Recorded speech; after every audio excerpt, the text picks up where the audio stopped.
Hello दोस्तों, welcome back to the new video. दोस्तों, आज की इस वीडियो के अंदर हम बात करेंगे, अगर आपने जो है गलती से किसी प्रीपेड नंबर को जो है पोस्टपेड में कन्वर्ट किया है या फिर आपकी कोई ऐसी मजबूरी रही होगी, आपने जो है कुछ दिन के लिए अपने प्रीपेड कनेक्शन को पोस्टपेड में शिफ्ट किया होगा। अब बात करते हैं कि अब इस नंबर को जो है पोस्टपेड से आप प्रीपेड में कब लेके आ सकते हो एंड इसकी क्या कंडीशंस होती हैं, इसके कोई एक्स्ट्रा चार्जेस लगते हैं या फिर नहीं लगते।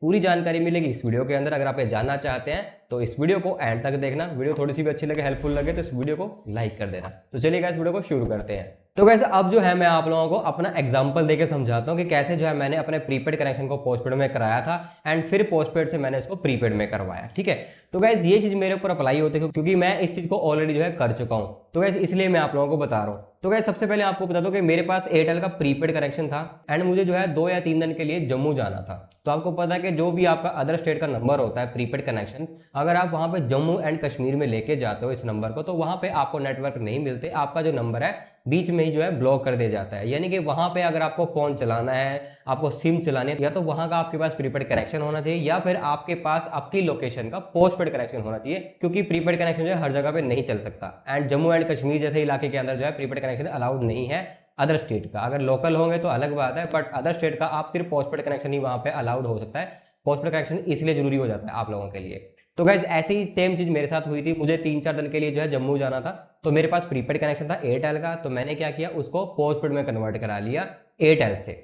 तो एग्जांपल के तौर पे बात करें तो मेरे को जो है मेरी ट्रेन थी 28 अप्रैल 2023 की। तो इससे पहले मुझे अपने प्रीपेड कनेक्शन को पोस्टपेड में कन्वर्ट कराना था। वैसे तो क्या होता है, जैसे ही आप जो है शोरूम में जाते हो एयरटेल या फिर जियो की, जिसकी भी आप बात करना चाहते हैं, ठीक है, तो आपको शोरूम में जाना है, आपको अपने डॉक्यूमेंट वगैरह देने हैं वहां पे, ठीक है, अपना जो है केवाईसी वगैरह करानी है। तो आपका जो प्रीपेड कनेक्शन है सेम डे आपके पोस्टपेड कनेक्शन में कन्वर्ट कर दिया जाता है। बस वहां पे जाकर आपको प्लान सेलेक्ट करना होता है। तो मैंने वहां पे जाके जो अपना प्लान लिया था, जो कि बेसिक प्लान होता है इनका, एंट्री वाला प्लान जिसकी हम बात कर रहे हैं, 399 प्लस जीएसटी। 399 प्लस जीएसटी में आपको जो है 30 GB पर मंथ डाटा मिलता है। 30 to 40 GB आपको पर मंथ डाटा मिल जाता है, जो कि फिक्स डाटा होता है। एंड इसके अंदर आपको एक ही सिम मिला है, इसके अंदर कोई फैमिली प्लान वगैरह नहीं मिलता, ये इंडिविजुअल सिम आपको दिया जाता है। तो उसके बाद आपका बिल जो बनेगा टोटल आपका जीएसटी के साथ, वो बनता है 470 रुपए समथिंग पैसे का।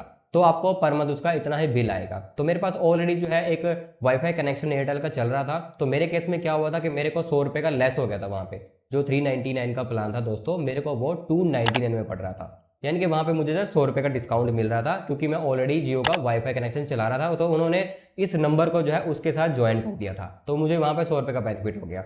उसके बाद दोस्तों जो मेरा बिल सर्कल स्टार्ट होता है, बिल सर्कल की बात करें तो एयरटेल में बाई डिफॉल्ट जो बिल सर्कल जनरेट होता है वो 20 से 19 की डेट में होता है। यानी कि हर मंथ की 20 तारीख से स्टार्ट होता है एंड नेक्स्ट मंथ की 19 को बिल जनरेट हो जाता है। तो यानी कि जो 30 डेज है वो ऐसे काउंट होते हैं एयरटेल के बिल सर्कल में। एंड इसके एयरटेल के जो वाईफाई का होता है ना, जो वाईफाई आपने लगवाया होगा, तो वहां पे जो बिल सर्कल की डेट है वो थोड़ी सी डिफरेंट होती है। 17 तारीख से लेकर 16 तारीख के बीच में वाईफाई का जो बिल है वो जनरेट होता है। तो हम अभी मोबाइल सिम की बात कर रहे हैं। तो यहाँ पे जैसे कि मैं आपको अपने बिल सर्कल की बात बताऊं, तो यहाँ पे जो स्टार्टिंग की बिल की बात हुई थी, तो 28 तारीख को मैंने जो है पोस्टपेड में ये कन्वर्ट कराया था। तो 29 अप्रैल को जो है सुबह मैंने जो है सिम को फोन में डाला, तो वो सिम मेरा एक्टिवेट हो चुका था। यानी कि 29 से मेरा बिल जो है बनना स्टार्ट हो चुका था पिछले मंथ का।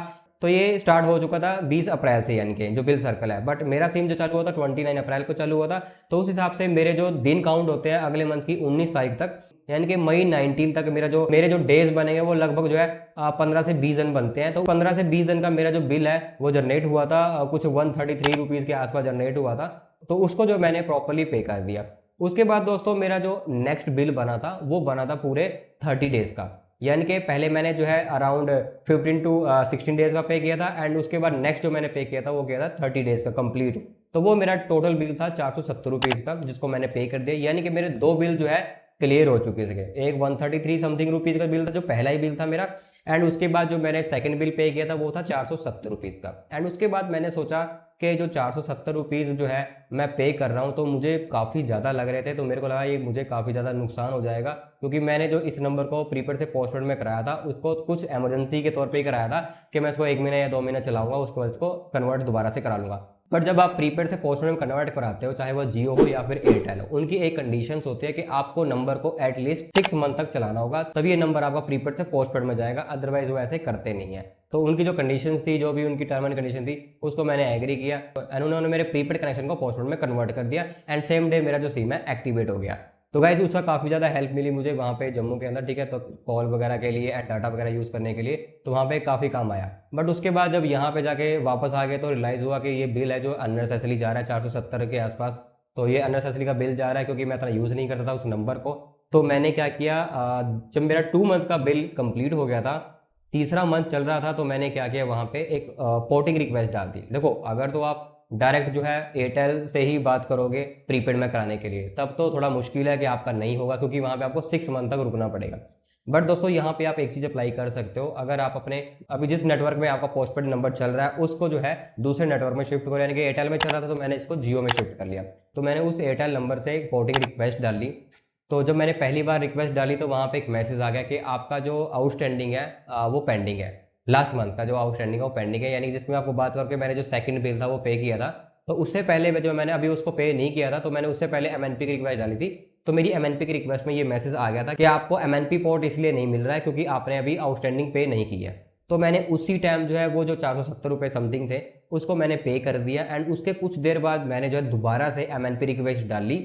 तो उसके बाद मुझे एमएनपी जो पोर्ट नंबर होता है वो मुझे मैसेज आ गया। तो दैट मीन्स अगर आपके पास पोर्ट नंबर आ जाता है तो इसका मतलब ये है कि आप पोस्टपेड से प्रीपेड में इजीली शिफ्ट कर सकते हैं बिना किसी एक्स्ट्रा चार्जेस के। तो यहाँ पे आपको बेनिफिट क्या होगा, देखो सर, देखो भाई इसमें बेनिफिट आपको क्या मिलेगा। सबसे पहले जैसे मैंने पोस्टपेड से प्रीपेड में कराया, तो जो जियो का फर्स्ट मंथ का रिचार्ज होता है वो आपको बिल्कुल फ्री मिल जाता है। 239 का जो रिचार्ज होता है वो बिल्कुल आपको फ्री मिल जाता है, यानी कि आपको एक महीना बिल्कुल फ्री में प्रीपेड का ये नंबर मिल गया, ठीक है। यानी कि 239 का जो रिचार्ज होता है आपका, जिसके अंदर 1.5 GB पर डे डाटा मिलता है, अनलिमिटेड कॉलिंग्स होती हैं, ठीक है, वो आपको बिल्कुल फ्री मिल गई। तो एक तो मुझे बेनिफिट ये हो गया, प्लस आपको जो है आपका पोस्टपेड से प्रीपेड में नंबर शिफ्ट हो गया, आपको अननेसेसरी वो 470 रुपये का चार्ज नहीं पड़ेगा। बट गाइज वहाँ पे आपको एक चीज़ नोट करनी पड़ेगी, लास्ट बिल जो आपने पे किया था, यानी कि जो आपका लास्ट बिल जनरेट हो चुका था 470 रुपये जो जनरेट हुआ था वो तो आपने पे कर दिया, एंड उसके बाद आपका नंबर पोर्ट हो गया प्रीपेड में, चाहे वो सेम नेटवर्क में हुआ या फिर आपने अलग में किया। बट गाइज आपने जब लास्ट बिल पे किया था तो उसके बीच का ना थोड़ा अमाउंट आपका पेंडिंग रहा होगा, तो वो आपको पे करना पड़ता है। बट वो कैसे पे करना पड़ता है उसके रिगार्डिंग आपको ऐसे पता नहीं लगेगा, क्योंकि आपका जो नंबर है वो अब दूसरे नेटवर्क के अंदर जा चुका है। तो उस केस में आपको जो नया नेटवर्क, जिस नेटवर्क में अभी आपका सिम चल रहा है, नंबर चल रहा है, करंट नेटवर्क जो आपका है, वहां से आपको कॉल आएगी कि आपके पिछले नेटवर्क का जो बिल है कुछ पेंडिंग है, आपने जो सेकंड लास्ट बिल पे किया था उसके बाद आपका जो बीच के कुछ डेज बचे हुए थे, जैसे 20 से 19 का बिल जनरेट होता है और आपने उसके बीच में नंबर पोर्ट कराया होगा, तो कुछ दिन आपके बच जाते हैं, तो वो आपको पे करना पड़ता है। जो ड्यू अमाउंट होता है वो आपको उस टाइम पे करना पड़ेगा जब आपका नंबर पोर्ट हो जाता है। तो मेरे केस में सेम चीज हुई थी, तो मेरा 269 का बिल था, पेंडिंग था, ठीक है। तो उसके रिगार्डिंग मुझे कॉल आई थी एयरटेल से, तो कॉल आएगी नहीं क्योंकि एयरटेल का नंबर अब नहीं रहा, तो आपको जियो से कॉल आएगी। एयरटेल वाले जियो से कॉन्टैक्ट करते हैं, जियो वाले हमें कॉल करते हैं। तो जियो वाले ने कॉल की कि आपका बिल पेंडिंग है, आपको वो पे करना है, अदरवाइज जियो की जो सर्विसेज हैं वो बंद हो जाएंगी आपकी कुछ दिनों बाद, तो उसको भी आपको पे करना पड़ेगा। इस चीज का आपको ध्यान रखना पड़ेगा। आपका कोई एक्स्ट्रा चार्ज नहीं लगा है पोस्टपेड से प्रीपेड में आने में, बल्कि आपको एक महीने का जो रिचार्ज है ना वो बिल्कुल फ्री मिल जाता है। ये तो मैंने आप लोगों को बता ही दिया। तो गाइस इसमें आपको क्या होगा, जब आपका जो बिल है, अगर आपको नहीं पता कि आपका कितना बिल था, तो आपको जियो वाले बता देंगे, एंड वो पे कैसे करना है वो भी जियो वाले आपको बता सकते हैं। देखो दो ऑप्शन है, या तो आप ऑनलाइन पे करो, आपको मैसेज दे देंगे जियो वाले, टेक्स्ट मैसेज, उस लिंक पर जाके आप पे कर सकते हो, या फिर आप डायरेक्ट शोरूम में जाकर भी पे कर सकते हो, ठीक है। तो इन चीजों के द्वारा जो है आप इन बातों का ध्यान रखना है आप लोगों को, एंड आप अपने किसी भी पोस्टपेड कनेक्शन को प्रीपेड में कन्वर्ट करा सकते हैं। बट आपको थोड़ी सी जो उनकी कंडीशंस होती है उनको फॉलो करना पड़ता है। अगर आप सोच रहे हो कि आपने एक ही बिल पे किया और आप उसको पोर्टिंग की रिक्वेस्ट डाल दो, तो नहीं होगा।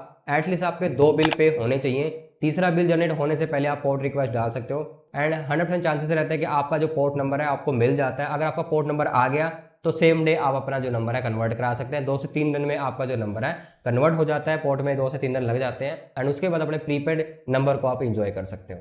तो ये छोटी सी जानकारी मैंने आप लोगों के साथ जो शेयर की, होप करता हूँ कि आप लोगों को पसंद आई होगी। अगर पसंद आए तो इस वीडियो को लाइक जरूर करना, चैनल को सब्सक्राइब करना।